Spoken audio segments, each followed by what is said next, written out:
ಬಾರ್ಕೂರಿನ ಶ್ರೀ ಬಟ್ಟೆ ವಿನಾಯಕ ಸೋಡಾ ಫ್ಯಾಕ್ಟರಿಯಲ್ಲಿ ಗೋಲಿ ಸೋಡಾ ತನ್ನ ಅಸ್ತಿತ್ವವನ್ನ ಈಗಲೂ ಉಳಿಸಿಕೊಂಡಿದೆ. ಶುದ್ಧ ಕುಡಿಯುವ ನೀರಿಗೆ ಶುಂಠಿ ಮತ್ತು ಶರ್ಬತ್ ಮತ್ತು ಬಣ್ಣ ಬಣ್ಣದ ಸಿಹಿ ಸೋಡಕ್ಕೆ ಯಂತ್ರವೊಂದರಿಂದ ಗ್ಯಾಸ್ ಮಿಶ್ರಣವಾಗಿಸಿ ಬಣ್ಣದ ಗೋಲಿಯೊಂದನ್ನ ಬಾಟಲಿಯ ಮುಚ್ಚಳಕ್ಕೆ ಬಂದ್ ಆಗಿರುವುದನ್ನ ಚಿಕ್ಕ ಓಪನರ್ ಮೂಲಕ ಅದನ್ನ ಒಡೆದು ಬಳಿಕ ಗೋಲಿ ಸೋಡಾ ಕುಡಿಯುವ ಸವಿ ನೆನಪುಗಳು ಇದೀಗ ಮಾಯವಾಗಿದೆ. ಬಾರ್ಕೂರಿನ ರಥಬೀದಿಯಲ್ಲಿ ಚಂದಣ್ಣ ಎನ್ನುವವರು 70 ವರ್ಷದ ಹಿಂದೆ ಸೋಡಾ ತಯಾರಿಕೆಯನ್ನ ಮಾಡಿ ದಿನಕ್ಕೆ 100 ಡಜನ್ ಸೋಡಾವನ್ನ ಮಾಡಿ 10 ಮಂದಿ ಕೆಲಸಗಾರರು ದೂರದ ಊರಿಗೆ ಸೈಕಲ್ ಮೂಲಕ ನೀಡುತ್ತಿದ್ದ ಕಾಲವೊಂದು ಇದೀಗ ಗತ ನೆನಪು ಮಾತ್ರ.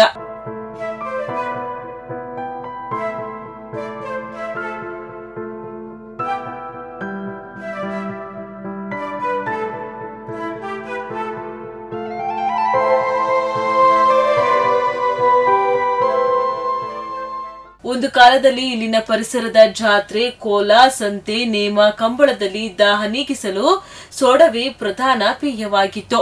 ಹಲವಾರು ಅಂತಾರಾಷ್ಟ್ರೀಯ ಹೂಡಿಕೆದಾರರು ಪೇಯ ಪಾನೀಯಗಳನ್ನ ಚಿತ್ರನಟರು, ಕ್ರಿಕೆಟ್ ತಾರೆಯರನ್ನ ಬಳಸಿ ಜಾಹೀರಾತುಗಳ ಮೂಲಕ ಟಿವಿ ಪತ್ರಿಕೆಗಳಿಂದ ಭದ್ರ ಸ್ಥಾನ ಪಡೆದ ತಂಪು ಪಾನೀಯಗಳ ಭರಾಟೆಯ ನಡುವೆ ಆರೋಗ್ಯಕಾರಿ ಸ್ವದೇಶಿ ಗೋಲಿ ಸೋಡಾ ಮಾಯವಾಗಿದೆ.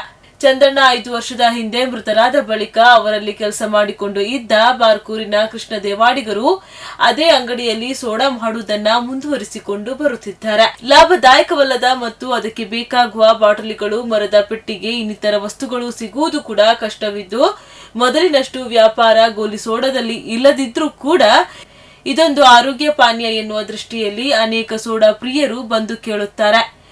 ಇದು ಹಿಂದಿನಿಂದ ಇದ್ದ ಸೋಡಾ ಫ್ಯಾಕ್ಟರಿ, ಸಾಧಾರಣ 70 ವರ್ಷದಿಂದ ಇದ್ದ ಸೋಡಾ ಫ್ಯಾಕ್ಟ್ರಿ ಇದು. ಚಂದಣ್ಣ ಅಂದೇಳಿ ಇದ್ರ ಮಾಡ್ಕೊಂಡಿದ್ದರು. ಅವರು ತೀರಿ ಹೋದ ನಂತರ ನಾನು ಅವರೊಟ್ಟಿಗೆ ಕೆಲಸಕ್ಕಿದ್ದೆ. ನಾನು ಈಗ ಒಂದು 5 ವರ್ಷದಿಂದ ಅವ್ರು ತೀರಿ ಹೋದ ನಂತರ ನಾನು ಕೃಷ್ಣ ದೇವಡಿಗೆ ಅಂದೇಳಿ ನಾನು ಮಾಡ್ಕೊಂಡಿದ್ದೆ. ಇದೀಗ ಎಲ್ಲ ಸಾಮಾನೆಲ್ಲ ಸಿಗುವುದಿಲ್ಲ, ಇದರದ್ದು ಬಾಟ್ಲಿ ಸಾಮಾನೆಲ್ಲ ಸಿಗುವುದಿಲ್ಲ. ಹಾಗಾಗಿ ಇದೆಲ್ಲ ಇನ್ನು ಮುಲ್ಲಿಗೆ ಬೀಳುವಂಥದ್ದು ಇದೇ ಉಂಟು. ಮತ್ತು ಇದಕ್ಕೂ ಅಷ್ಟೇನು ಖರ್ಚಿಲ್ಲ. ಈಗೆಲ್ಲ ಬೇರೆ ಐಸ್ ಕ್ರೀಮ್ ಅದೆಲ್ಲ ಇರ್ಲಿಕ್ಕೆ ಹೋಗಿ ಏನೇನು ಖರ್ಚಿಲ್ಲ ಏನು. ಹಾಗಾಗಿ ಇನ್ನು ಹೆಚ್ಚು ಸಮಯ ಇದು ನಡೆದಿಲ್ಲ, ಸಾಮಾನೆಲ್ಲ ಸಿಗುವುದಿಲ್ಲ. ಇದರಿಂದಾಗಿ ಸೋಡಾ ತಯಾರಾಗ್ತಾ ಇದೆ.